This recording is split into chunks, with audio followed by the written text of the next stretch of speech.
好，大家好，歡迎大家收聽香港電影評論學會嘅 podcast 電影咁。咁我係今次嘅節目主持人李薇婷啦。今集我哋咧好開心咧請咗李俊石導演嚟一齊傾下酷兒電影 Queer Cinema， 歡迎李俊石。Hello，大家好。不過我哋一開始可能講啲輕鬆啲嘅嘢啦，因為其實我相信坊間即係或者大家去理解酷兒電影，其實喺香港個用語係比較多係同志電影。跟住後來就係而家睇開 BL 啦，即係可能我們不是什麼個宣傳都會係用 BL 嚟做一個 framing，但係當然其實個內容係唔係好似啲 BL 咁樣比較輕快啦，比較多係啲沉重嘅嘢啦，即係我以我們不是什麼作為例子咯。咁所以我諗我哋都可以咧翻去最初開始，其實第一套即係我好有興趣知道李俊石第一套睇嘅同志電影，或者有一個同志角色嘅電影，其實係咩嚟嘅咧？我第一套睇嘅同志電影應該就係《盛夏光年》啦，咁就係張睿家、張孝全同埋香港演員楊奇演嘅台灣電影啦。咁應該係我呢代即係90年代頭出世嘅第一套男同志片，應該都係呢套嘅，因為佢啱啱係我哋即係大概10零歲，然後係青春片，全部都係新演員。反而楊奇喺嗰陣時候咧已經係經驗多過兩位男演員嘅演員啦，亦都係第一次接觸即係台灣嘅嗰種青春嘅文化，有啲文藝啦，但係與此同時咧，佢又有嗰種憂鬱嘅校園生活，冇錯。台灣感性青春片係啦，即係嗰陣時又有花吃掉那女孩嗰類嘅，都係同一種氛圍嘅戲啦嘅同志片啦。係，哇！你突然間提起呢個花吃掉那女孩，因為嗰陣時要即係大家而家唔好試啊，即係大家多啲入戲院睇戲啦。咁啊，因為嗰套嘢喺香港我就冇入戲院睇啦。我係入戲院睇㗎，你又開心啦！我都係後來就要揾翻啲資源去睇翻，因為花吃了那女孩入邊嘅 casting 其實係幾 legendary 嘅。係啊，係。咁我哋翻去講翻盛夏光年少少啦，即係 Eternal Summer 啦，咁就好得意嘅。其實觀眾咧如果有興趣都可以翻去揾嚟睇啦。咁其實佢都係講一個好得意，亦都係楊奇嗰陣時基本可以講係全面參與呢個台灣嘅影壇啊！即係你有20、30、40。就係張艾嘉嘅電影，咁楊奇喺入邊已經係演一個 bisexual 嘅女仔，咁然後就同李心潔，即係當年亦都係另一個非常重要嘅跨境嘅女演員，咁就開始去演呢啲角色。咁然後咧喺呢套電影咧，我都有睇《盛夏光年》，因為唔知點解你就會覺得呢件事好浪漫啊，即係要翻去嗰個夏天，然後咧就要去睇一個好黃道正宗嘅浪漫片，就係兩個男仔一個女仔，咁就但係即係其中一個男仔就好曳嘅，即係呢個就係張孝全，就係當年2000年，我諗係 till now 都係個同志天才嘅形態，即係張孝全嘅一個出道，即係非常之 legendary 嘅一個形態，就係佢係一個曳學生，咁跟住有個乖學生啦，就係呢個係咪張睿家係啦，咁佢就做乖學生啦，咁然後呢個乖學生同啲壞學生咧，你就會以為咧，即係如果擺去9把刀嗰啲公式就會變那些年噶啦，咁就係個壞學生就會暗戀個女仔，跟住個女仔又唔知點徘徊兩者之間，最後就會揀咗個乖嘅，即係嗰種啦。咁但係呢度就有一個好大嘅有趣嘅曖昧三角啦，咁就係其實你反而會發現。就係嗰兩個男仔咧，係自己中意對方，即係佢會有一啲 tension，instead of 即係而楊奇呢個角色咧係有啲似《美少年之戀》入邊嘅舒淇，佢主要都係嚟勾起嗰兩個人嘅 sexual tension。咁我哋香港版嘅即係一個唯美嘅浪漫嘅 triangle，就係由呢一個嘅吳彥祖同馮德倫開始咯，即係咁樣嗰邊就係盛夏光年，就係即係張孝全同埋張睿家，同埋有一個中間嘅 tension 就係個女仔係會中意個男主角啦，然後嗰個曳嘅學生就追住個女仔啦。嗰個年代咧，嗰個年代嘅同志片咧，好中意即係個基嘅追咗個直嘅咁樣噶嘛。咁然後因為有個咁樣嘅女仔咧，咁所以佢哋3個人咧就變成咗一個好好朋友啦，咁樣。係。咁然後就往往都係唔小心嗰個直嘅同嗰個基嘅就搞埋咗一齊啦，咁樣，因為有個女仔喺度喺中間咁樣。咁女朋友男朋友都係咁嘅，但係女朋友男朋友就調轉咗咯。張孝全嗰個角色同埋佢哋嗰兩個男仔係冇嘢嘅咯。係呢個係有少少 upset 嘅，因為即係我當時都有揾啲片睇嘅嗰個基嘅中意咗直嘅呢一個嘅 cliche 咧，就係一路重複喺唔同嘅片入邊。咁我哋依家就會即係而家就會有到個新嘅 term 啦，就係啲人就會好 skeptical 覺得個製作團隊係咪喺度 create 我啊？即係搞啲 bi curious 嘅人喺入邊，跟住我一路估佢兩個係要一齊嘅，即係個兩個同性要一齊嘅，結果唔係咁樣。咁但係即係喺成個台灣嘅一個青春浪漫片嘅 market 入邊嚟講，只要嗰件事係發生喺一個校園。其實就會好多就係男同志愛上咗一個直佬啦，然後咧個女嘅即係女同志又會愛上咗一個直嘅同學，最後大家都會講哦，你哋係 friendship，但係中間就會有好多奇怪 interaction 咁樣。我覺得盛夏光年即係點解會咁有印象同埋嘅影響力咁大咧，都係其實因為盛夏光年係嗰個兩個男仔佢哋之間嗰個情感有一個好仔細嘅描寫嘅，其實即係嗰個老師要佢同佢做 friend 嘅嗰個，即係佢有一個好獨立嘅呢兩個男仔嘅關係啦，而反而嗰個女仔係一個，而且佢嗰個點講佢嘅文化身份都係一個外來嚟嘅人啦。咁所以即係我作為一個基嘅角度嚟講咧，我睇咧我就會覺得係最舒服最好睇嘅，即係可能有啲其他嘅戲就會可能亦都顧及埋嗰個直嘅視覺。係當時都得意嘅，因為我諗都關嗰個脈絡事啦，即係2000年代，其實件事就歷史不斷重複啦，就係、是、譬如如果我哋講即係 Virginia Woolf 寫呢個 Orlando 嘅時候，就要因為當年其實有審查啦，即係你如果好直接寫女同志咧，就會俾人告啦。咁同年就有一單 case 就係The Wall of Loneliness 就係俾人告入咗啊，就話佢做一啲淫褻嘅呈現啦，咁兩個女仔淫褻嘅呈現，咁就告咗，咁就 ban 咗本書。咁你就要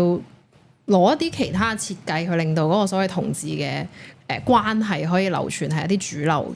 嘅影像入邊，就正正好似有咗個機制，即係有咗一個直嘅線路，即係有條直線啦。然後我哋中間有一個可以 bi curious 嘅人，跟住咧就再加個同志咧，嗰件事反而就即係嗰個 articulation 就可以 pass through 一啲主流嘅印象，然後只要你 focus 多啲係一個即係兩個同性之間嘅 tension 咧，嗰件事就反而係可以拍到基嘅即係 queer 嘅一啲情慾嘅狀態，咁就令到嗰件事唔會有好大嘅可能機制上面啊，即係生產製作上面嘅限制啦。因為你最後都好似保留咗一件事，就係其實我都唔係想拍同志電影㗎，即係但係咧。中間就哇，佢哋都係程度，即係去到嗰個位我就照拍啦，即係反而係留低咗嗰個線索喺度。有好多類似嘅電影嘅，即係例如就算可能講香港比較 legendary，即係2004即係蝴蝶咁樣，其實都係即係唔係話佢最後變直啦，而係透過嗰個回憶嘅裝置咧，其實反而係好完整咁樣留低咗。即係女同志之間個關係，好多好多嘅情慾探索，跟住其實係好 confirm 咗呢個就係一個女同志嘅影像再現，就擺咗喺個電影嘅大銀幕。跟住我哋呢啲基即係同志嘅觀眾咧，其實我哋就會睇落去係好得意，好有自己嘅影子啦。我諗個可能同而家一啲 erotic triangle 有少少唔一樣，即係例如啲The Challenger。都有呢啲嘢嘅，咁但係嗰個呈現就唔係，即係佢反而擺咗喺個順直女嘅作為一個中心，然後去 navigate 兩個男仔嘅 tension 咁樣，就同嗰個盛夏光年我哋會睇到嘅一個同志再現好唔一樣，係嘛？因為啱啱你都講到，即係一個作為一個同志觀眾去睇呢啲嘢啦，我哋會有一個好有趣嘅 term 去分享呢樣嘢，就係。我哋唔好再淨係講 male gaze 啊，我哋講啲 queer gaze 啦，即係一個酷兒點樣去睇呢啲電影，或者我哋甚至乎去嘗試揾到自己嘅解讀啦，去討論咁樣。咁喺呢度就又會想問下你，咁即係除咗盛夏光年，我知道你都睇好多戲嘅。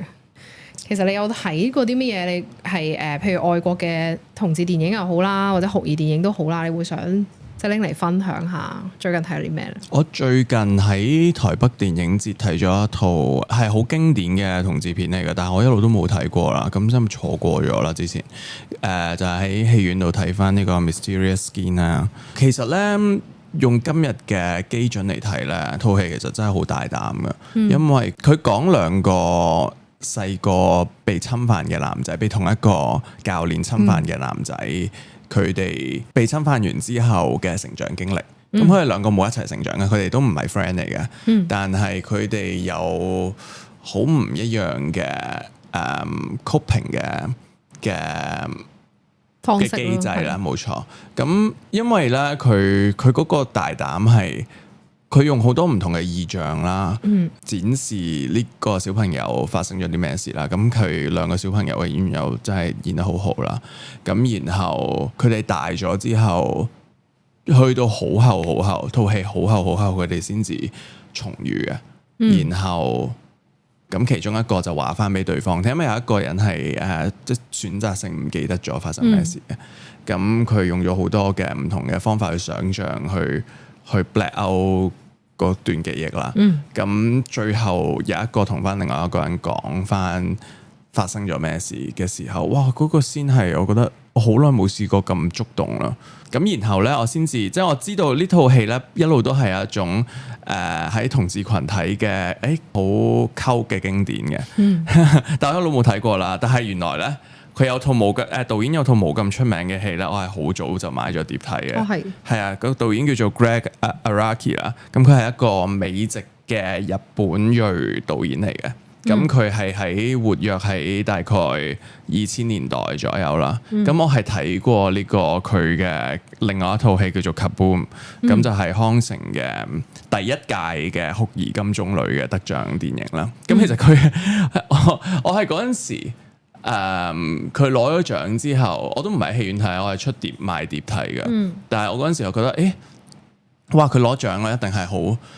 好勁嘅戲啦，因為嗰陣時已經係過晒斷背山嗰啲時候嚟㗎啦。但係唔知點解原來即係我之後先至發現原來康城係好遲先有呢個同志電影獎嘅傳統啦，有別於好歷史悠久嘅柏林啦，即係佢一路以來都有呢個泰迪熊啦，但係康城係喺2010年先有第一屆嘅酷兒金棕櫚啦。咁我嗰時就以為係一套好藝術嘅片啦，但係哇，我呢個 Kaboom 啦，我係一套好跳脫嘅戲嚟嘅。如果即係我會覺得佢係好影響到調調 film 嘅一套戲嚟㗎，係個劇情係好唔通嘅其實，但係我其實有啲耐之前睇啦，我亦都喺呢個 podcast 前冇溫習，但係我略略咁樣講嗰套戲最令我深刻嘅奇怪嘅場面就係講嗰個男主角係一個基佬嚟嘅，咁佢啱啱讀大學，咁然後佢個 roommate 咧就好大抽嘅，咁但係佢係好直嘅，亦都冇覺得過佢。雖然嗰個男主角好基啦，但係冇覺得過會中意佢，同佢有係啦，即係唔會覺得，即係佢覺得男人之間就係可以好赤裸咁樣嘅，咁即係佢冇諗過有基呢個 option 嘅。咁然後咁嗰個男主角就成日都好苦惱啦，然後佢有個好好嘅女仔 friend，咁係好似。我已經唔記得咗個 default 佢係直定係攣㗎啦。佢個女仔 friend 咧喺與此同時咧，即係佢哋一齊入大學啦，就識咗一個識得巫術嘅女仔。咁嗰個另外嗰個識得巫術嗰個女仔咧，就令到佢好有性慾。所以但我有少少唔記得咗佢本身係唔係 lesbian 嚟嘅，但係係 lesbian 嚟嘅，聽講同個巫術嗰個女仔有啲，因為呢個係個 lesbian 非常之重要嘅 set up， 就係你有個女巫，跟住佢哋識一啲超能力，跟住我就可以即係一個 magic 嘅 lesbian 咁樣。係啊，嗰個，但係佢拍嗰個女巫嗰單嘢咧，即係佢唔係好神秘咁樣拍嘅，即係佢係用啲好周星馳式嘅方法，係發生咗啲即係喺個電影上即係好假，但係咧個主人，但係嗰個主人翁係真心覺得好驚，咁你就會覺得件事好得意啦。即係佢嗰個係所有嘢都係好溝味嘅。咁然後我係冇諗過當年原來攞同志大獎嘅戲係會咁唔正經嘅戲啦。咁然後總之就搞完一輪之後，世界末日咁樣嘅套戲。哇！太啱我哋啲酷兒經典。即係佢係冇脈絡嘅，即係佢咧就係好 random。佢中意咗個 roommate 啦，然後佢同 roommate 咧最後係冇，即係佢就一路都好中意佢，但係佢哋係真係冇嘢到嘅。然後佢個 best friend 就同咗個女巫一齊啦，個女巫嗰啲巫術又唔知係咪真㗎啦，即係有種係女主角係咪自己即陣風吹過咁樣，即係喺所有覺得懷疑嘅時候，有陣風吹過就覺得自己好驚啦咁樣，然後就然後大家就喺好 confused 嘅狀態下世界末日咁樣咯。我因為即係其實啱啱阿尊講呢兩套電影咧，就係咁啱，就係一個導演其實就係New Queer Cinema， 即係一個好劃時代，即係特別係我諗第一套啦，即係2004年嗰套就係講兩個小鎮男孩細個俾人性侵嗰套電影啦。咁然後佢就即係其中一個就係做咗個男妓，應該就係個 set up 就係咁。咁然後其實個對比就其實幾直接。另一個就係覺得我當時咧俾人一定係有啲幻想啦，總之我唔記得啦咁樣。跟住我哋可以講得明白一啲啊，因為咧呢個亦都係最近香港片突然間回來嘅風潮，就係關於 UFO 啊，冇錯，俾個外星人 kidnap 咗。係啦，Mysterious Skin 裏面即係嗰個純情啲嗰位男孩，即係嗰個選擇去忘記嗰個男孩咧，就一路覺得自己俾外星人捉咗嘅。係。咁所以佢就 black out 咗，即係佢係俾人，即係咁樣佢係唔止俾人搞一次啦，應該，即係總之佢就會 black out 咗，然後就一路都覺得自己俾外星人捉咗啦，然後佢因為有個咁嘅經歷咧，佢好突然間會暈低嘅一個人啦，咁然後佢就一路喺度想揾翻當時嘅記憶啦，咁然後因為我覺得 UFO 呢件事。我喺今日呢個咁樣嘅睇完兩套香港片嘅 UFO， 突然間睇翻呢個 Mysterious Skin 嘅時候，就話哇，人哋20年前已經做緊呢樣嘢。係咦？OK，我覺得嗰個奇幻嘅 set up 啦，係一個好緊要嘅一個機制，即係我覺得嗰個係一個好緊要嘅電影機制。好多時候咧，嗰個俾外星人 kidnap 啊，或者同外星人好有關係嗰啲嘢咧，其實就會歸落去一啲溝片啊，或者你其實係一個當時大家會幻想自己有 magic 或者有啲神秘來自外太空嗰啲嘢啦。咁我哋就，所以我哋先至會同其他人唔一樣，即係有一個好大嘅 queer 傳統喺後面，就係即係譬如最近即係攞得都風頭幾勁嘅一個。Space Princess、Lesbian Space Princess 啦，其實佢都係用咗一個，我就係一個來自外太空嘅世界咁樣去理解整個所謂嘅同志嘅情慾或者一啲 non-binary 嘅情慾咁樣，咁就佢就好似變咗，當你 set up 咗一個有外星人或者有一個超自然嘅 set up 嘅時候咧，我就唔使理嗰個內容合唔合理咁樣。咁我有少少覺得嗰個Carbone 咧就好似抽起咗嗰個幻想，變成一個非常 cam 嘅。即係佢之後發展成一個好 cam，就我講嗰個 cam 咧就唔係 cam 啦，就唔係 KAM 啦，即係嗰啲即係而家啲好興嗰啲 MBTI 咧，即係 KAML 咁樣，即係大家自己知我講咩啦。咁但唔係講呢樣，而係嗰個感部美學，即係一個好即係如果佢用華語電影，可能就係蔡明亮即係天邊一朵雲，總之啲顏色好勁，嗰啲 candy colour， 跟住啲嘢係好神秘嘅，即係佢一有慾望嘅時候就變咗一啲。大家無啦啦紮裸體人喺度跳舞啊！即係嗰種好狂歡嘅一個狀態，我都覺得呢個設計係好 queer，即係咁講。即係你，但係又佢第一套即係Mysterious Skin 個就好認真去做呢一個對比啦。即係佢唔係真係演一個好 cam 嘅形態，而係將兩種可能創傷後遺嘅處理變得非常之認真。我自己睇嘅時候覺得係要 trigger warning 嘅，係好 trigger warning 嘅，都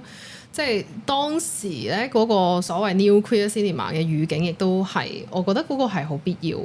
會拍咗一個咁嘅題材。即係如果我用一個脈絡嚟理解嘅話，就係首先已經係好大鑊啦，就係2004年，即係2000年左右，其實只係啱啱過咗嗰個80-90年代 AIDS 啦，即係嘅一個狀態啦。咁然後當時會討論好多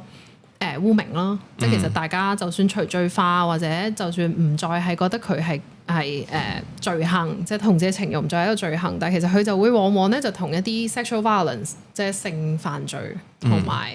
一啲依然係個社會嘅污名綁埋一齊。其實我覺得嗰種我又會好好奇，即係你喺睇佢，即係因為兩個男童被性侵，然後其中一個就變成咗街頭男妓嘅。其實呢一個設計其實都好危險嘅，即係有啲人都會覺得係其實係好 cliche 嘅，即係一個男仔俾人長期性侵之後，佢長大咗就會 turn to gay。嗰件事其實好貼近某一啲污名。咦？我哋最近即係我們不是什麼，好似係一個咁樣嘅 set up。係啊，但係唔係嘅，我覺得點講咧，都好關乎嗰個劇情裡面有冇即係對於呢個人物嘅整個性向嘅心理描述嘅一個描寫啦，因為 Mysterious Skin 裏面咧，因為佢有嗰個男仔嘅內心嘅描寫嘅，咁喺佢被呢個教練性侵之前咧，佢已經係 gay 噶啦，即係佢係，而且佢係好去打棒球嘅第一日咧，佢已經係好迷戀呢個教練噶，然後個男仔好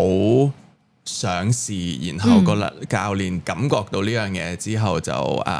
即係 make use of that 啦，有奸啦，或者我哋係啦咁樣，然後到個男仔成長咗之後咧，佢就會知道，當時佢嗰個教練做呢樣嘢係唔啱，而且佢個教練有利用佢誘惑其他嘅男仔，which is 係另外嗰個男主角啦。嘅呢件事佢知道係錯嘅，咁而且嗰個教練咧，亦都冇一個，即係我哋唔會俾一個空間佢有一種佢係仲係好愛嘅，即係大個咗之後嘅咁樣遐想啦。我因為嗰陣時冇睇過呢套戲啦，但係咧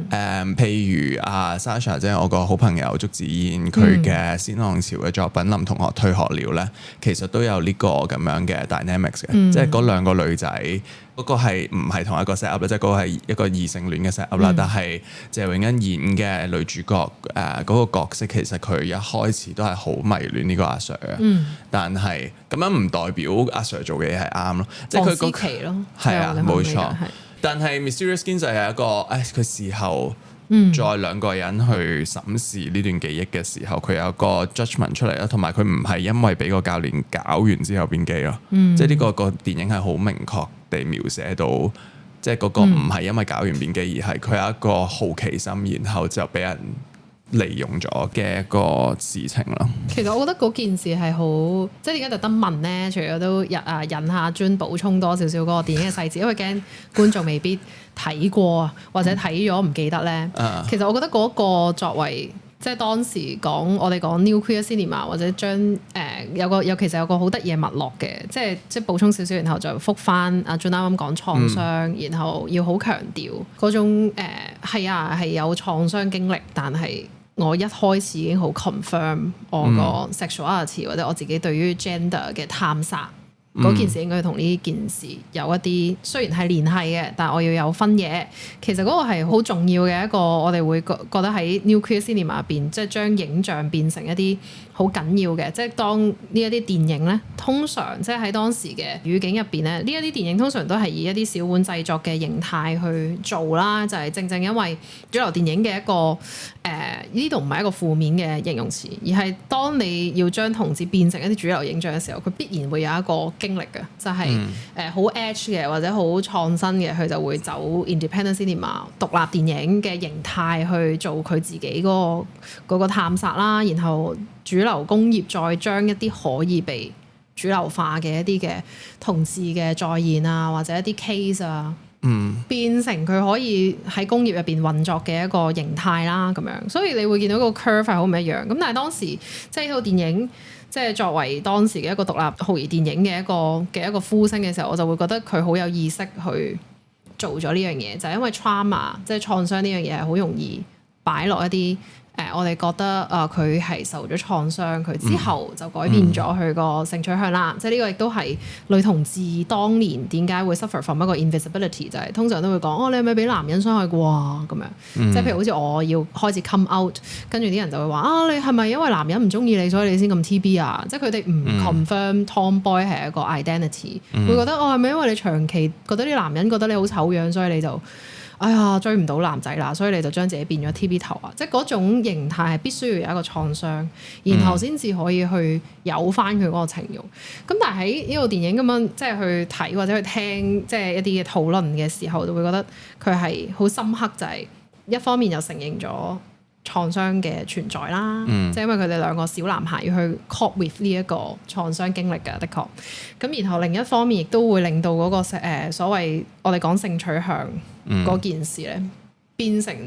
一個可以 arguable，即係佢唔一定要同個創傷黐埋一齊㗎。佢只不過佢就係會經歷嗰個 adolescent， 即係佢就會經歷嗰個對於其他人嘅一個戀慕。然後就好不幸地出現咗呢件事咁樣。咁可能係咗啲嘢，即係同志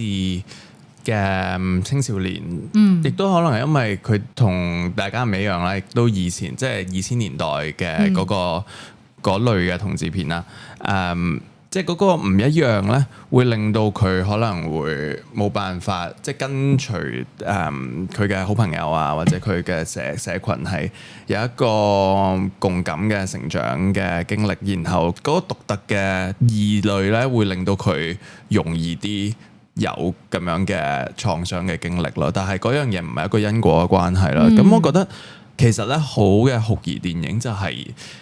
打破一個理所當然嘅因果關係嘅，即係因為一套戲好多人都係好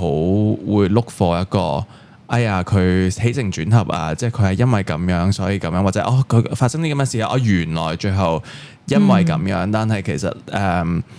酷兒電影嘅嗰個 narrative 嗰個敘述嘅方法就係想打破呢個。你好簡單覺得呢個世界上一件事發生咗啦，所以就會導致另外一樣嘢發生啦。其實好多時候世上發生嘅所有嘢都係 random 咁發生啦。尤其是係嗰個年代嘅同志片，可能會係用一個好唔理所當然嘅方法去結束嘅，即係完咗嗰刻你覺得吓，即係例如 Kaboom 咁樣啦，係好吓咁樣嘅。咁其實你今日你提議講嘅另外一套戲咧，我都係有咁嘅感覺嘅。我覺得 Love Lies Bleeding 係好有咁樣嘅感覺嘅。佢一溝嚟㗎嘛，冇錯，佢就係有嗰個20年前嘅嗰個 cam 美學嘅觸感啊！即係嗰個結尾係真係係咁樣嘅狀態嚟嘅。因為阿 June 講開結尾呢樣嘢咧，我哋會分咧就係亦都翻去你啱啱講卡崩攞獎，跟住你以為哇我入場試覺得我試過同志文青，我準備睇一啲深沉文藝片，準備要睇斷背山裏邊嘅大同志大悲劇，係啦，跟住但係其實佢入到去咧就唔係咁樣嘅。呢個係一個好得意嘅事情嚟嘅。一個電影嘅結尾咧，究竟佢點樣結尾咧？佢一個係一個起承轉合之後，我哋有一個好良好嘅收尾，為之完整嘅結尾啊？定係唔係啊？我中意玩 open end， 我中意咧 certainly end 咗嗰套電影。嗰件事係喺電影嘅研究入邊會有一個好大分野，就係我哋點樣分藝術電影或者一啲author cinema， 即係我好有 director gesture 嘅，就係我唔想要，即係你而家都好二元㗎。總之就 in any ways 啦，總之我就唔想要一個工業排好嘅公式，然後我一定要所有線喺最後收晒佢，俾個圓滿嘅答覆你，跟住呢個人有冇死，嗰個人有冇中槍，中完槍之後佢之後嘅生活點樣，即係嗰啲嘢我就唔想收得尾，我就要你估，然後開一個 open 嘅事情，或者 certainly end 咗佢，然後令到呢件事變得好有一個點啊特別嘅感覺，或者係任性嘅感覺。我覺得 Love Lies Bleeding 係一個好任性嘅感覺，就係要。即係嗰個係唔係一個自然嘅事啊！即係其實佢成套戲咧一路發展咧都係一個喺寫實範圍內可以發生嘅狀態嚟嘅。係，但係咧佢喺一個寫實範圍內咧有一種咁都得嘅狀態啦。去到最後佢就係去到一個把手一橫，就係我就要捉死你咁樣。係，因為阿 Dick 都正啊！我哋有一個好跳脱，即係剪死 podcast 剪片嗰個人嘅一個跳都呢個都好 queer 嘅。咁就係因為講開呢個 queer cinema，即係我就係好想講就係啲 queer cult 啦，所以就 Love Lies Bleeding 啦。但係又好可惜就好似係咪互相㗎嘛？係啊，最近呢堆其實咧。我而家咧，因為可能我入咗行啦，亦都識得啲發行啦，咁樣，然後就會即係周不時就同佢哋講，喂，呢套戲好好睇啊，咁樣，快啲入啦，係啦，跟住就冇咁樣，就會有種失望咁樣。但係就諗翻起咧，其實可能當初我細個會即係買碟啊，或者喺大學嘅時候喺圖書館攞碟睇，其實嗰啲我覺得好 classic， 或者去到而家我哋呢一刻個同志圈覺得好 classic 嘅戲，其實當年都係冇上，所以只不過成件事係冇進步過啦。唔係呢個有啲咩嘅，因為 A24都得意嘅，即係佢嘅片喺香港接收其實都幾 fluctuate 嘅。To be honest，即係有一次，即係譬如睇你講開 queer cult 或者即係可能大家唔會覺得佢係 queer cult 噶啦，即係Beau is Afraid 咁樣，我都覺得係極溝嘅，即係佢有用晒啲。即係無啦啦個男主角變咗個大洋巨咁樣，好大又好醜樣噶啦，OK， 即係唔好黃標我 please 咁樣。就係我就笑得好開心，但係我睇咧係一人包場，因為個票房係好低咁樣，跟住我自己一個人喺個戲院度笑得好開心，覺得有啲溝啦件事。我超中意呢套戲，我同埋我覺得個香港個譯名係好啱呢套戲。係咩？我唔記得咗，叫做《寶驚魂》啊！即係佢仲要再食字啦。但係《寶驚魂》係要係佢 target 嘅觀眾就係我哋呢個年紀嘅觀眾，因為細個啲嘅人係唔會識得風雲噶嘛，係唔會知道《寶驚魂》咩水啦。即係講真，即係呢個即係佢。就唔係 target 緊當下年輕嘅觀眾咧，即係要過30歲嘅人先會知道呢個片名個食字係嚟自於邊度。再講《寶驚魂》就喊啦。但係佢個驚魂係即係冇佢個驚魂係唔係嗰個驚魂，我就覺得哇呢個食字好好啊！但係好多人即係好多行內嘅人咧都會覺得呢個食字覺得好奇怪啊！即係。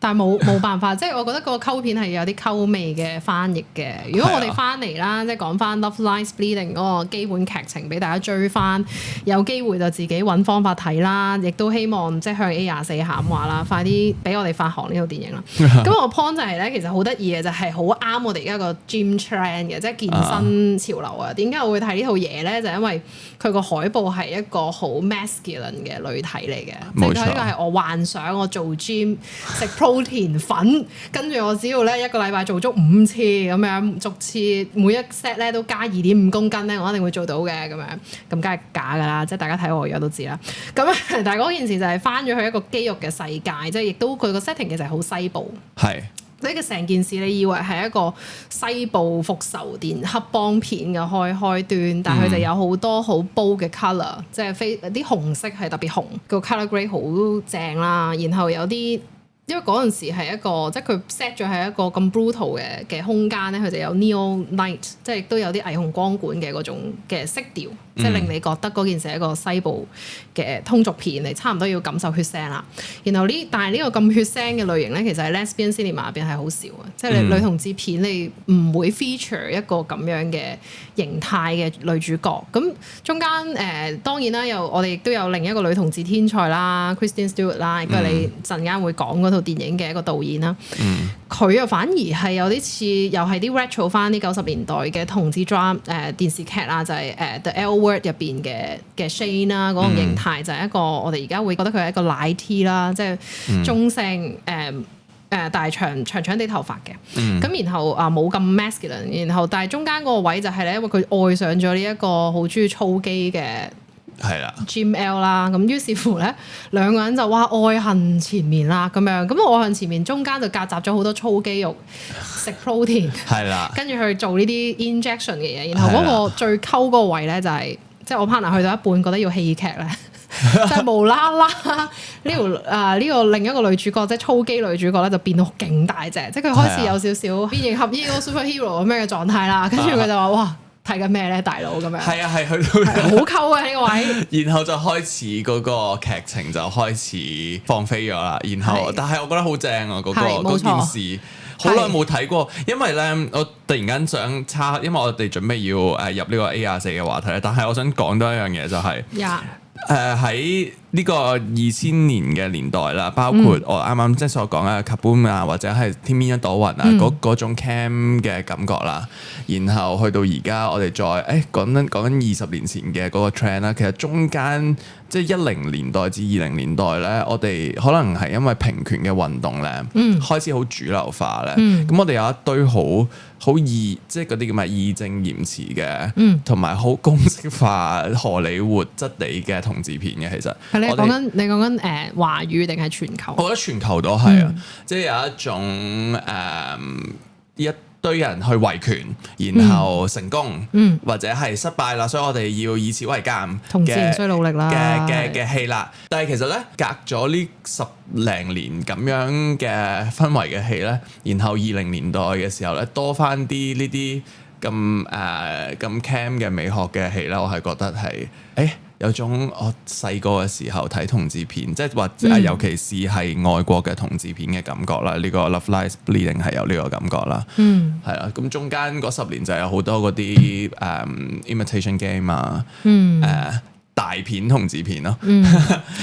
係即係可以被應該咁講，呢個都係一個大嘅討論嚟嘅，就係大家會講可以被主流嘅觀眾去接受嘅同志形象。各位觀眾千祈唔好覺得我哋喺度講政治正確啦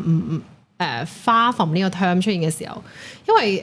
即係都補翻少少啦，就係即係我哋講我哋會追求創意，追求一啲好跳脫嘅再現，但係同一時間都會有一個呼聲啦。呢個亦都係一個可以理解嘅呼聲嚟嘅，就係因為同志嘅社群或者酷兒社群，其實佢的確係承受緊現實嘅問題。咁所以當時其實好多導演啊，或者創作嘅團隊啊，甚至乎係同社群有關係嘅主創團隊咧，其實佢哋都 navigate 緊呢個 tension 啊，我可以咁講，就係佢的確係要需要有一啲喺再現系譜入邊做轉型正義，即係做呢啲轉型正義嘅形態嘅嘗試。咁然後咧同一時間咧就係似乎工業咧亦都 navigate 到，即係佢試探到有啲乜嘢嘅同志嘅再現嘅形態咧。哇！係大家會OK 喎，會願意買飛入場睇喎，做到一啲聲勢喎，仲令到可能 queer 嘅即係本身佢想佢再現嘅嗰個社群嘅人咧，係冇咁多冇咁 backlash 嘅，即係亦都會出現一啲譬如陽光同志嘅形態啦，甚至乎一啲被寫入歷再現史就係嘅你最常見嗰啲同志角色嘅一啲人物設定咁樣，咁佢哋就會開始去吸收，即係成個 period 其實係咁樣。咁但係係咯，就係所以翻嚟講睇 Love Lies Bleeding 嘅時候，其實佢 click 到我個位就係佢唔單止食 protein 粉㗎嘛喺入邊，即係佢要變大再變大咧嗰啲咧，因為即係睇緊極速啊。總之我哋係想大咁樣啦。你好少喺 lesbian 嘅電影入邊睇到 lesbian 想變大嘅，但係 OK 咁，因為佢 touch 到一個位就係幾 transgender 嘅位嚟，就係佢中間其實係開始去同佢個身體有啲 tension 啊，即係當比較 masculine 嘅呢一個人嚇，即係佢就離開咗純粹係一個我哋講 cisgender lesbian 即係順性別嘅女同志嘅電影，就佢開始要去好奇怪嗰幕，你以為係吸毒定點？但係佢就拎咗堆一啲好勁嘅類固醇咁樣嘅，總之咧好勁嘅一啲嘅健身產品啦，即係有啲事啦，咁就話哇你食呢個咧，你健美嗰個比賽就有機會通過。咁其實嗰種對身體嘅雕塑同埋超越一個。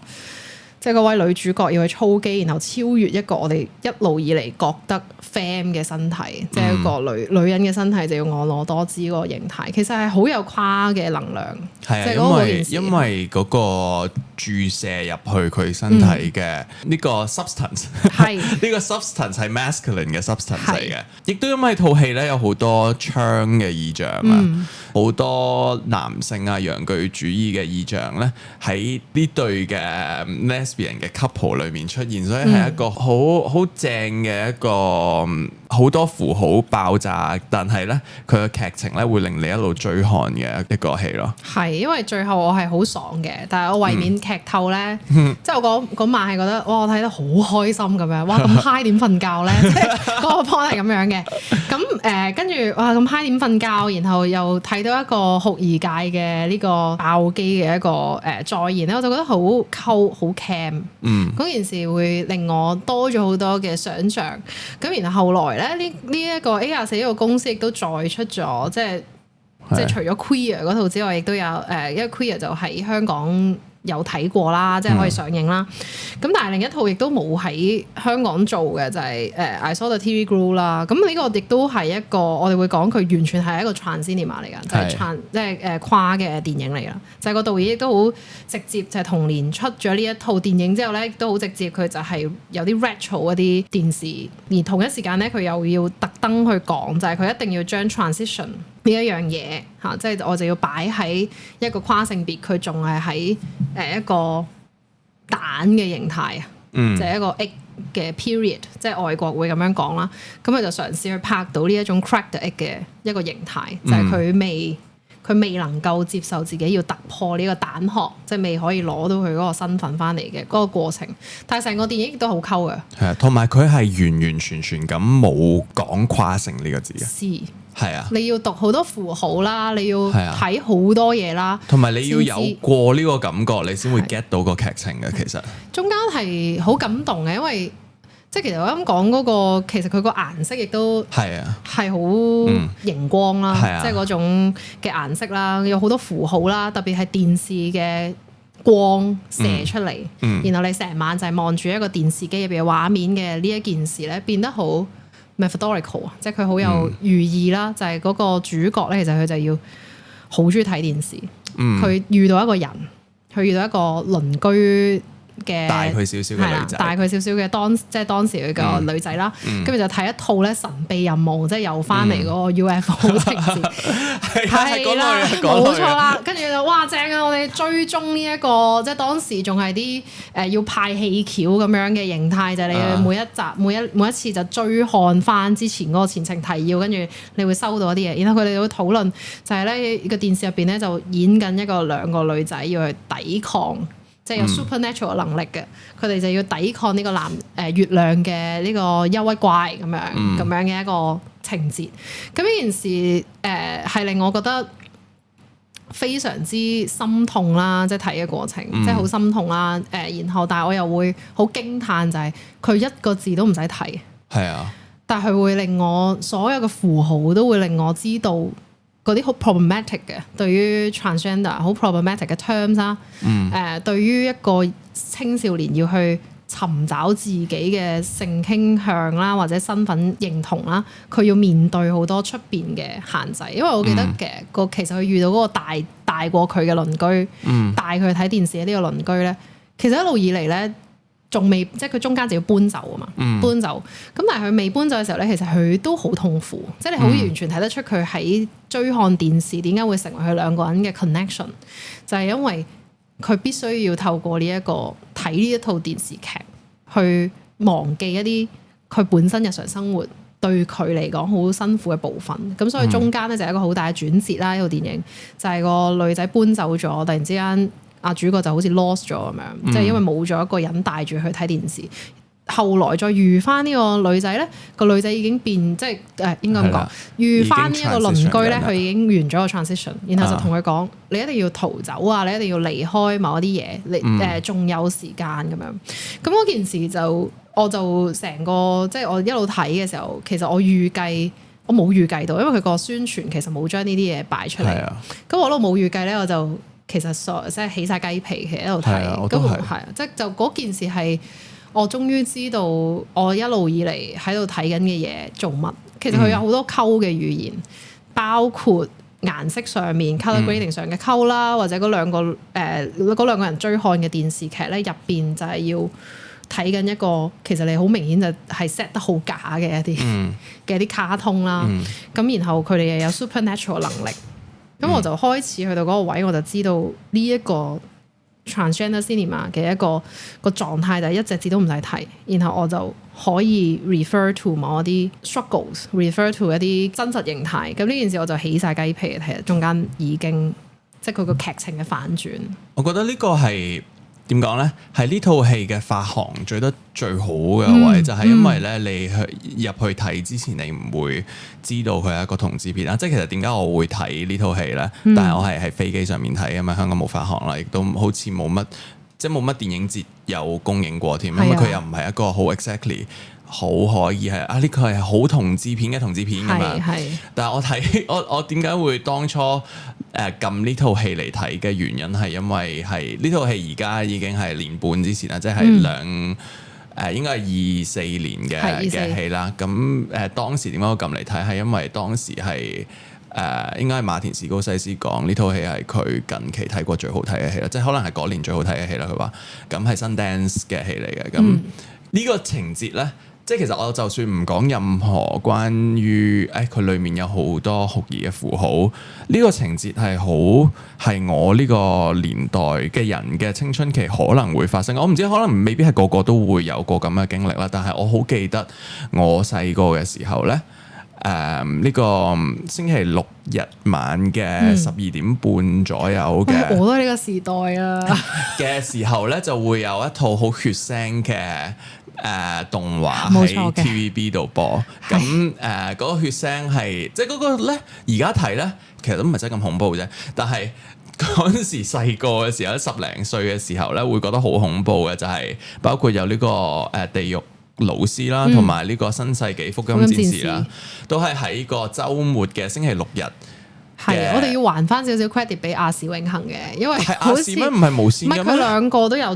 去食呢個市場。係，因為我嗰陣時成日獨自在家咧，我就真係日日望住個電視啲光㗎啦。咁所以我就兩台咧好 struggle 嘅，因為譬如嗰邊又會有嗰啲咩，除咗地老師之外，另一邊又會有嗰啲咩全職獵人，即係跟住就會有福音戰士。係。佢全部好奇怪嘅片都會喺度播，但係我係會好偷偷地咁樣，即係好似 I saw the TV glow 咁樣，即係我爸爸媽媽係唔會俾我睇呢個時間嘅血腥嘢咁樣啦。咁但係我嗰陣時係好偷偷地咁樣，即係嗰個偷嘅感覺啊！呢個 I saw the TV glow 係好有嗰個感覺嘅，係因為我哋都要偷睇，同埋因為可能嗰陣時細個咧，對於要12點幾都未瞓覺起身睇，你哋嗰陣時覺得好刺激啦。但係咧，我即係而家20年過去啦，我其實真係好唔記得當時個劇情㗎，即係我就係記得有個咁嘅印象係我好想好期待嗰個時間，但係我係完完全全咁唔記得啲劇情係發生過啲咩事啦。然後好似 I saw the TV glow 嘅男主角講咗好多年後，佢再睇翻呢套戲嘅時候咧，佢會覺得原來呢個劇集真係好。即係呢個咁樣嘅拯救世界嘅嗰個片係真係好夠，即係嗰種質地係嗰啲超人蒂娜嗰個哥斯拉，即係嗰隻怪獸嘅質地啦，即係小露寶類別嘅。小露寶好精準。小露寶類別即係有嚿怪獸係人扮嘅怪獸，要打佢嘅美學啦。然後我就覺得哇，好似 Love Lies Bleeding 咁樣又好，I Saw the TV Glow 咁樣又好，即係。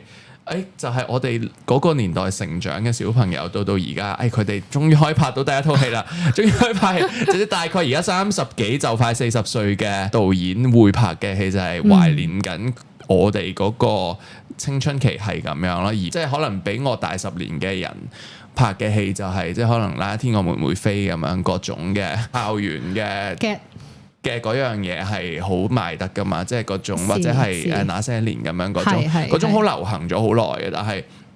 我突然之間見到呢類型嘅青春片啦，我就突然間覺得哇，係我個年代啊！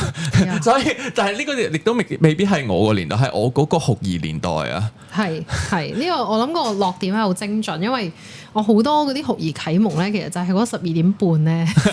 嗰啲奇怪卡通嗰度睇翻嚟嘅，即係你完全唔明點解會咁樣可以嘅，即係咁你就夜晚就偷偷地睇啦。係啊，跟住你好壞噶嘛？你覺得你細個跟住爬起身睇，但係後來大個睇翻就覺得，超其實都係嗰啲。咁其實呢個 exactly 就係嗰個電影入邊嗰個情節，亦都係後來因為男主角揀咗一個佢嘅，即係佢都唔冇揀到啦。總之就係即係你只要迷迷糊糊就過去㗎啦，嗰啲青春時間咁樣。佢只係記得有個人帶過去睇呢啲電視，然後嗰個人搬咗，咁樣。咁然後咧就佢再睇翻呢啲片嘅時候，就發現原來係咁白痴啊！即係因為佢已經有錢去買一個大電視機，可以播翻以前啲嘢嘅時候，就原來係咁樣嘅咩？我印象中唔係，即係佢會再好勁嘅，係佢再 fancy 啲啊！即係嗰個就係一個 queer nostalgia，即係開啟咗一個酷兒嘅懷舊。即係我哋如果而家講Y2K 啦，其實 exactly 就係我哋成長嘅年代。但係嗰個酷兒懷舊喺呢套電影入邊咧，就變咗一個佢懷緊嘅嗰個舊咧，唔單止係嗰啲VHS 啊，因為我要用嗰啲大機去錄嗰個深夜嘅節目，跟住 pass 俾另一個睇，pass 俾另一個 friend 睇，然後或者我對住嗰個牛龜電視機睇呢啲嘢，唔係一種對於器具嘅 nostalgic 咁簡單，而係曾經有一個 moment 佢可以有酷兒嘅 exploration， 曾經有一個 moment，即係我會感受到佢嘅一個，即係佢成個宣發唔需要有呢啲嘢，但係你就會好召喚到一班 cult fans， 然後亦都好召喚到一班queer 去睇嘅原因就係因為人一睇入去，你掘落去就係佢個 nostalgia 就係曾經有一個 moment。嗰個好勁嘅卡通或者好勁嘅嗰個片入邊好勁嘅嗰個 concept 係會將佢帶去一個好勁嘅地方嘅，嗰個好勁嘅地方就係嗰個酷兒嘅未知。冇錯啦，就係嗰件事啊！咁就佢好勁嘅地方嘅，跟住我大個咗就冇咗呢個 aura 啦，即係我就開始去要睇啲好沉悶嘅，然後日日去掃地啊、翻工夠啦咁樣。嗰個位，咁嗰件事係一個由我哋覺得 nostalgia 即係懷舊就係唔創新嘅，或者懷舊創造嘅新永遠就係喺舊嘅物件嗰度喺度數算嗰件事。但係喺呢個電影入邊咧，我就睇到另一種狀態，就係你嗰個所謂好勁嘅地方，即係嗰度好勁嘅片會帶你去一個好勁嘅地方，嗰個曾經嘅嗰個想像咧懸空咗，然後嗰個好勁嘅地方。係唔係一種對於物件嘅懷念，或者翻去嗰個時期做某啲嘢，唔係買幾多 merch 可以填補嘅一個東西，就係你好細個嘅時候，佢已經幫你預示咗一個極端嘅未來，即係個懷舊俾你一個極端嘅未來。咁當然呢個最後就變咗，因為個電影有啲好 signature 嘅語句，就係 there's still time 啦，即係仲有呢個世界仲有時間。仲有時間一路宣示呢件事，就係佢講嗰個未來係我冇想像過嘅一個未來，因為其實冇人知道嗰個未來會係點㗎嘛。即係就算去到電影結尾，佢都冇將嗰個所謂好勁嘅嗰個空間 project 出嚟㗎。你就將嗰種想像永遠，因為想像先至係最強嘅嗰樣嘢，就係我嘅語境就係咯，我要想像嗰個曾經會帶我去好勁嘅地方，嗰個未來係點咧？嗰件事係一路縈繞啦，咁我就覺得係嗰部電影係好勁咁樣咁嘅一個酷兒溝片。係啊，同埋嗰個時間嘅感覺咧係好難 translate 到去而家嘅新一代嘅成長，因為咧而家太即係我嗰陣時每個禮拜好期待要等一個時間嘅電視嘅呢件事，而家已經唔存在，因為而家啲電視劇係全部都係一夜就有晒咁樣十幾集，係啊，即係唔會，或者你可以等完之後咧，你就可以一次過儲肥佢就食。係啦，咁樣你就可以一夜食晒佢啦，咁樣然後你就可以冇一個睇下斷咗，然後我有冇睇過咧嘅感覺啊？即係因為嗰個你唔係真係個個禮拜都會睇到噶嘛，有時候真係唔小心瞓咗，或者你睇唔到咁樣，即係嗰個患得患失，唔知自己有冇發生過嘅感覺。而家係好難去塑造到一個咁樣嘅感覺，所以我覺得哇，呢個 I Saw the TV Glow 係有一個我呢個90年代、2000年代嘅成長青春嘅感覺咯。我諗都成件事亦都好得意啦，就係我哋一路係咁講嗰啲酷兒電影，哇！呢件事好 queer， 嗰件事又好 queer 咧，嗰嚿嘢咧其實係一個即係會令人其實有時候會令人好 confusing 啊，就係好似嗰啲咩啊 Tenet 嗰啲名句啊，你唔好解釋佢啊，你 feel 佢啦，你有個 vibe 啦，總之就係好 vibe 嘅，以為自己 vibe code 緊啲嘢咁樣。咁但係嗰個位亦都會翻去一個好緊要嘅點，就係你其實 queer 對於我嚟講啦，即係佢係唔係酷兒電影咧？其實好多時候咧，大家會將佢同一個同志身份，即係一個譬如我哋講個同志身份係咩咧？其實同志都包好多唔同身份嘅，就係佢再貼近一啲 LGBTQ+ 嗰個性別認同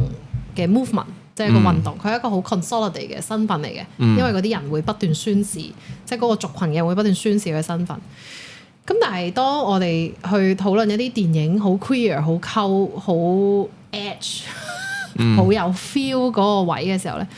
而佢當然亦都咁啱就係有好多嘅酷兒電影或者同志電影，其實帶到呢啲 feel 出嚟啦。嗰個原因就係佢亦都有一個好概念上面嘅層面啦，就係佢令你睇到一啲公式以外嘅，然後佢似乎唔係純粹想好順序、好啱數，即係你計啱晒所有起承轉合，好啱數、好 chronological 順時序話晒啲嘢俾你聽嗰種嘅形態。我哋亦都喺個鏡頭 articulation 上會見到一啲好難 swallow 嘅嘢嘅，即係你好難消化嘢。例如我哋啱啱講嗰啲電影咧，都會突然之間有一啲奇怪畫面出現嘅，即係佢可能無啦啦就唔係講緊個故事喎，佢無啦啦多咗一段好有 vibe 嘅 articulation， 就係講佢唔知又諗翻起佢細個玩嗰啲匿喺個 balloon 嗰度成陣喺度吹，即係我講緊嗰個講電視嗰套咁樣，突然之間又好 vibe，跟住啲投影燈喺個後面喺度投射啲唔同嘅光圈俾佢。嗰種好 vibing 嘅嘢，然後打斷咗你對於個古仔嘅理解，即係佢突然之間又去咗第啲夢境啦，可能咁其實即係 Love Life Bleeding 又係啦，突然之間其實你以為佢開始要去處理佢個復仇啊、逃走啊、乜乜物啦，要弒父啦，要做乜啦咁樣。但係無啦啦有個 short turn 咧，就變成件事，你以為自己睇緊笑片啊，即係整蠱專家，突然之間變咗整蠱專家，咁就佢又會將你懟走咗，即係由一個你好深沉浸嘅敘事嗰樣嘢度懟走咗。咁我都好好奇，即係睇你，即係你其實你仲有其他幾套電影想講啦。其實你喺我最感興趣嘅喺度即係嗰個 Kristen Stewart 第一次做導演嗰套啦。其實我諗佢嗰個 articulation 都係唔係我哋想睇到起承轉合嗰套嘅形態。其實咧，佢嗰個故仔係好可以起承轉合嘅，即係講佢個女主角被家暴咁樣，佢同佢爸爸關係好差咁樣，然後去到即係佢一路都係一個游水嘅健將啦、運動員啦，但係去到大學嘅時候就開始荒廢咗啦，然後經歷過好多嘅 trauma 之後，亦都係喺即係生育過一次之後有一個好大嘅 trauma 啦，咁然後就開始寓情於寫作咁樣，即係其實件事咧係好有一個因果性同埋好可以容易理解嘅一樣嘢，所有都童年創傷嘅後遺。冇錯，即係佢係好可以係一個好直不甩順序俾你去理解嘅一樣嘢啦。但係佢嗰個觸感就係唔係，因為佢雖然呢個好似係一個因果嘅關係，但係佢用一個感覺行先，即係你係唔可以好順序咁樣梳理每一樣嘅嘢，然後事情發生嘅時候咧，你係唔會覺得嗰樣嘢係一個因果嚟嘅，而嗰樣嘢就係我覺得佢叻嘅位就係佢好散文咁樣書寫所有好似理論上係好有因果關係嘅事咯，然後你會最後為佢嘅經歷過一切而感到好幸福啊，有一個好幸福嘅感覺啊。雖然套戲其實咧影像上係好殘酷嘅，亦都係好難去消化嘅。但係其實呢套戲係好，即係個主角係好冇一個酷兒嘅身份嘅，即係可能佢有 curious 過啦，但係佢唔係一個 LGBTQ+ 我哋可以嘅人物，係又有出櫃又有性嗰啲，係啦，完全冇呢啲嘢嘅。但係因為有一個出咗櫃嘅同志女導演去做呢個故仔嘅時候咧，就會發現嗰個 queer gaze，因為其實佢都係 gaze 緊呢個女主角啦。呢個女性導演嘅觸覺咧，同志嘅觸覺咧，係一個好明確嘅感覺，所以我會將呢套戲都係歸納為一個酷兒電影咯。係呢個都有少少即係借題發揮啦，但係其實又好有關係嘅，就係正咧就係咧而家派發緊嘅呢個 Kinema 啦，都訪問咗呢個李俊錫導演啦。其實我哋有一段對話係即係會講，譬如其實呢一期嘅 Kinema 都兵行險著，即係用一個大家其實唔係好熟悉嘅 concept 去 frame 咗佢啦。其實你睇到咩叫做酷兒啦，其實佢 not even 係可能係周耀輝嗰個歌酷兒，即係你仲有麥浚龍唱過啊嘛咁樣，即係唔係嗰種嘢啦，亦都唔係講我哋一路講嗰個同志遊行、同志嘅運動、同志權益倡議，佢就係同一個性別身份嘅實質嘅生存狀況好有關係。反而嗰個位就係，但係呢個亦都開咗一個好得意嘅方法去開啟一啲我哋冇辦法歸納為一啲比較常態敘事常態嘅影像呈現，或者我哋可以好正規、好老正咁樣去閱讀嘅一啲電影，就係我哋唔再去 obsess with 一個可能在現上面係咪有gay，係咪有 lesbian， 係咪有 transgender， 係咪有非二元性別咁樣嘅一個追求，而係喺翻去一個queer 或者即係呢一種要離開二元身份嘅衝動，其實係幾 inspiring 嘅一個位，就係我哋可唔可以用一啲新嘅形態去突破而家有嘅框架，然後去拍出一啲美學出嚟咧？即係電影嘅鏡頭又好，玩嘅嘢都好啦。就係譬如我知道，因為游水嘛，其實係一個好得意嘅嘢嚟嘅，所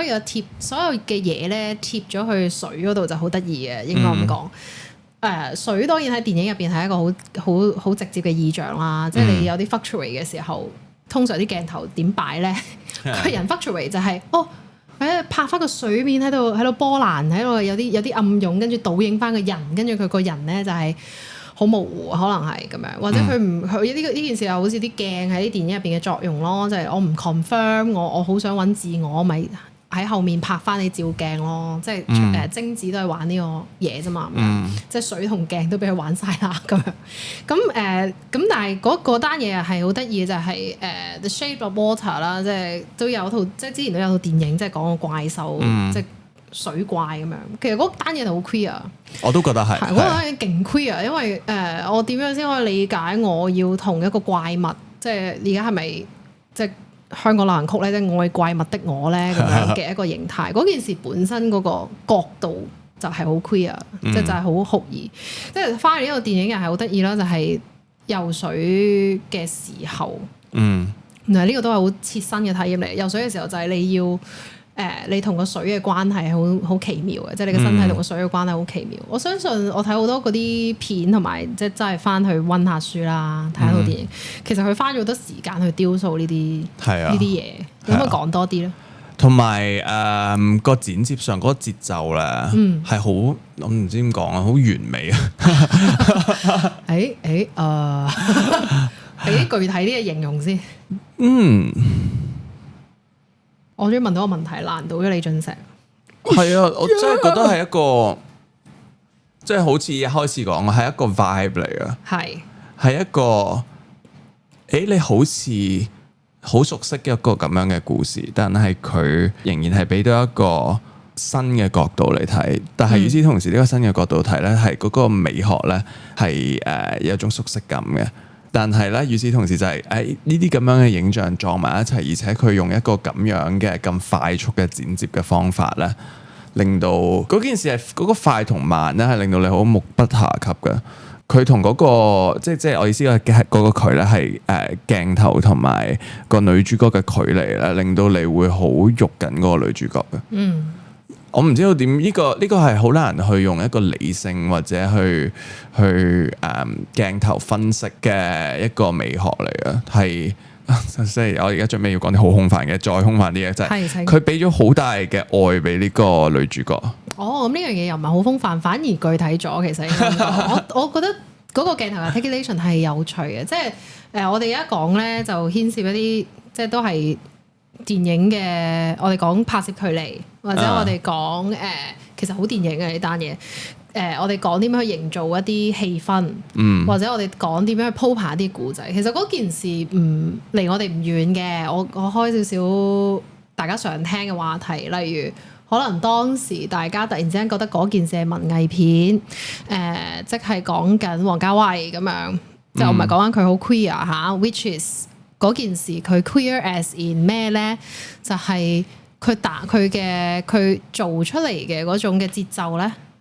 against 即係又唔係高 against 嘅，但係佢 dance with 呢一個本身工業片嘅一個節奏鋪排，即係入邊好似時間係靜止嘅，或者我哋去拍一啲錯亂嘅時間空間，又或者我哋用春光乍泄做一個例子嘅話，其實佢亦都本身嗰個選材，除咗因為兩個人係男同志嘅關係之外，嗰個選材亦都係可能係錯開咗當時大家會覺得喂97或者我嗰陣時係2000年我哋香港咧點樣我哋要講香港喎，咁佢第一個選擇就係我離開咗呢個香港嘅設計，我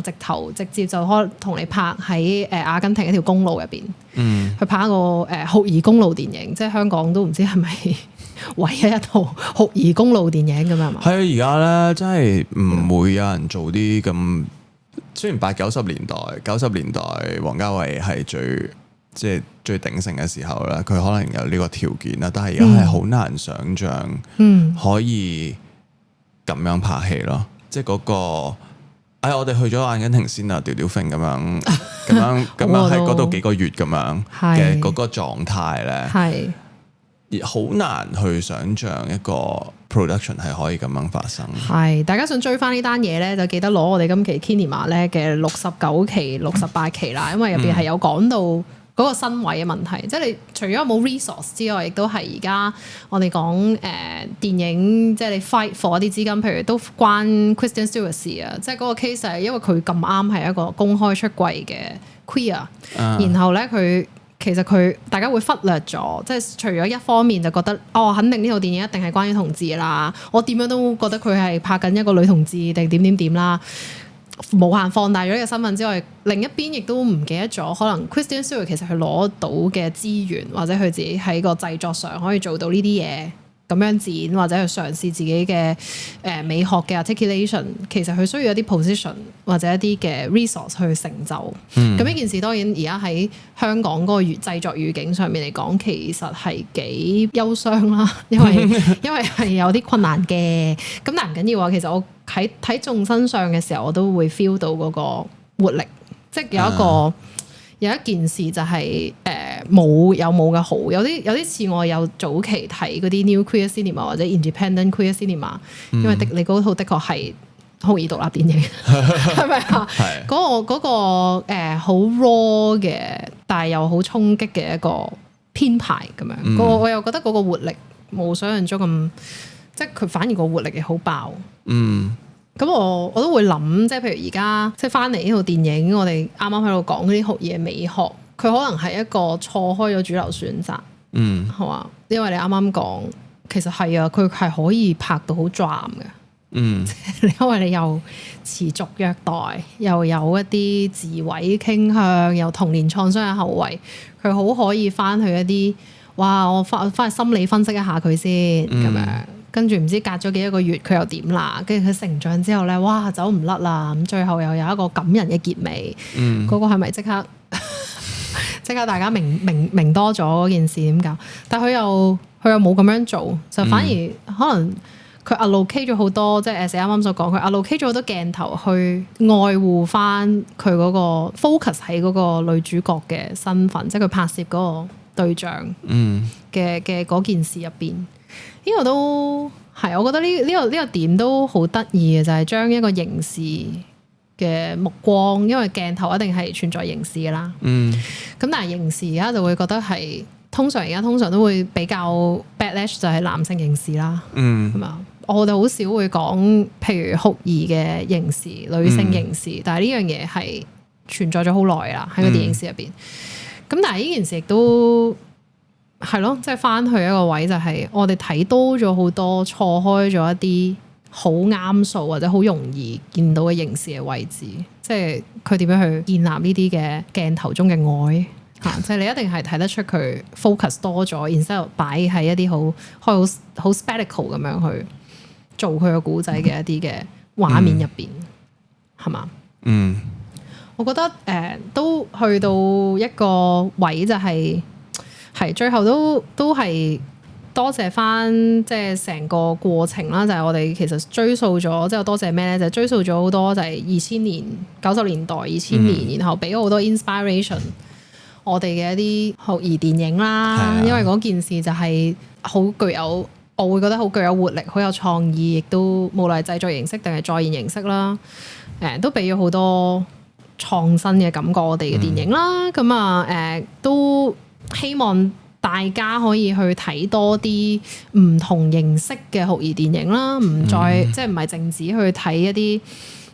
我哋要去好講佢係咪一個有兩個同志喺中間咁嗰個先叫酷兒電影。可能大家嘗試去發掘多少少唔同嘅 angle 去諗呢個 terms， 我覺得對整體嗰個理解都會快樂啲。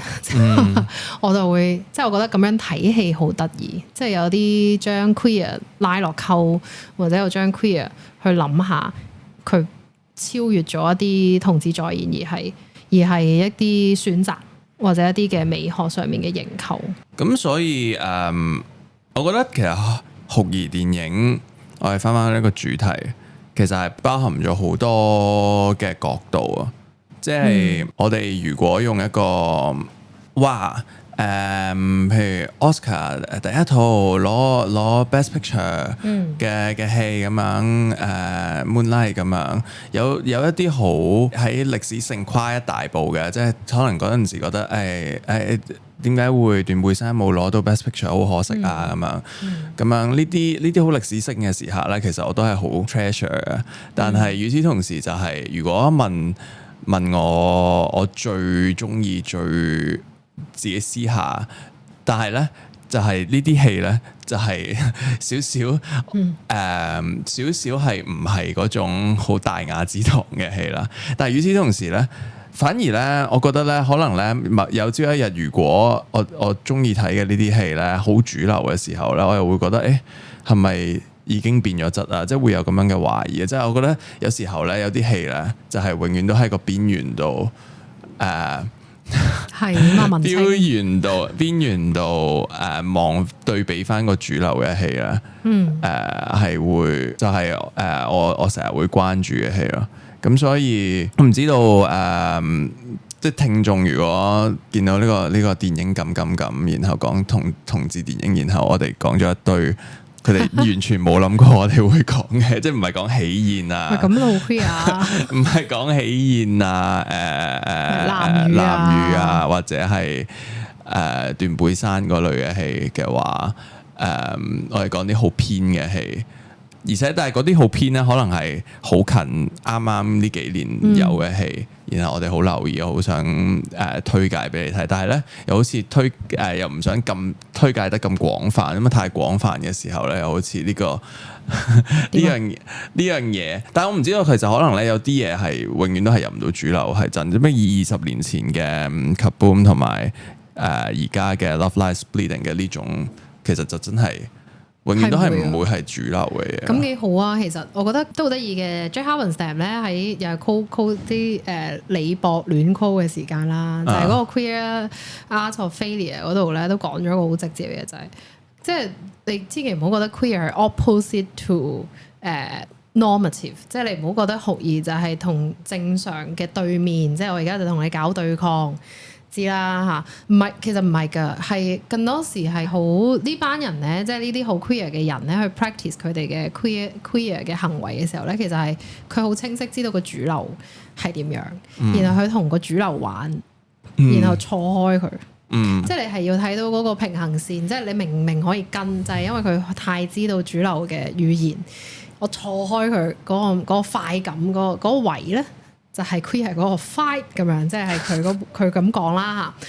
咁我都覺得好得意喎，就係咁樣去理解呢啲片嘅 failure， 即係我哋講嘅片嘅 failure 係咩咧？唔係佢嘅拍攝失敗，而係咧，譬如票房上冇乜太，大家唔係講緊，因為唔知點解大家都要高追嗰個票房噶嘛？呢個都好實質嘅，因為要食飯。咁但係佢唔係高追到呢啲票房，或者唔係高追到呢啲大院線放映咧，係另一種嘅成功嚟嘅，就係佢好清晰知道嗰個形態點，然後我就棲身於一個 indie 嘅位好貼近你，但係我又唔進入你咁樣嘅位，就係好 queer 嘅。咁當然咁樣講咧，好似好雲淡風輕咧，就係咪大家都吸風飲露咧？各位咁樣係，但係有一樣嘢，但係會講咯，即係我哋講獨立電影或者即係因為你講開頭嘅嗰兩套，其實都成個即係新酷兒電影運動嗰啲片都係開始於獨立電影嘅精神嘅話，其實嗰個位好得意嘅就係嗰啲電影其實養過好多社群去做社群 support，即係嗰個社群唔係講緊 LGBTQ+ 咁樣去撐你，而係嗰個所謂嘅獨立電影嘅影迷，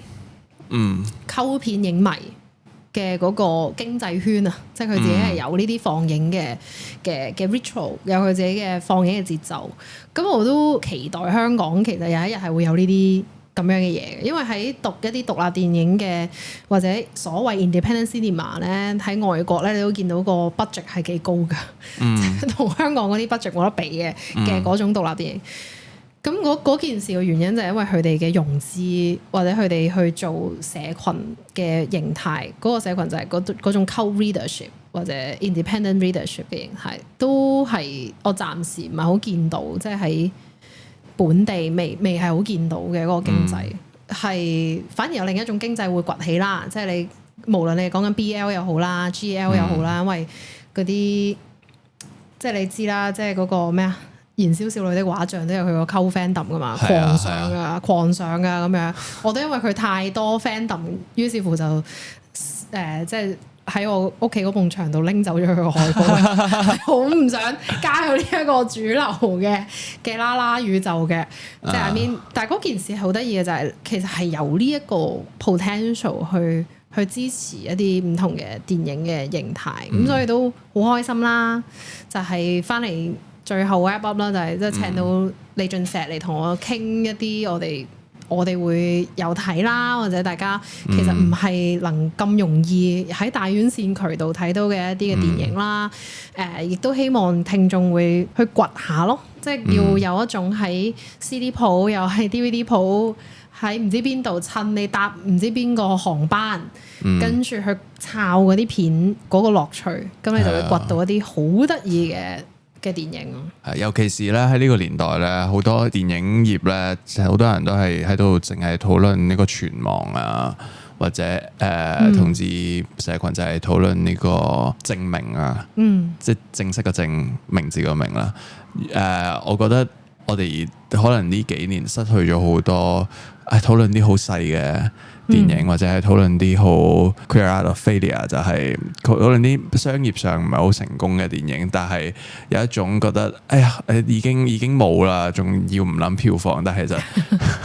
即係有種可能我拍完呢套戲，我個血咧會跌到好低，係，但係有啲嘢開始講心理，有啲嘢其實即係可能睇完一套戲令到我可能要休息10年嘅咁樣。咁呢啲，因為好多而家，尤其是係好多人會唔覺得你要一套一套咁拍啦，覺得哋好唔輝煌咁樣啦，而家狀態即係好蕭條咁樣啦。但係與此同時，其實我都係想 fight against 呢個論述啊。係，所以我哋呢個今日嘅 podcast 就係講啲好偏嘅嘢。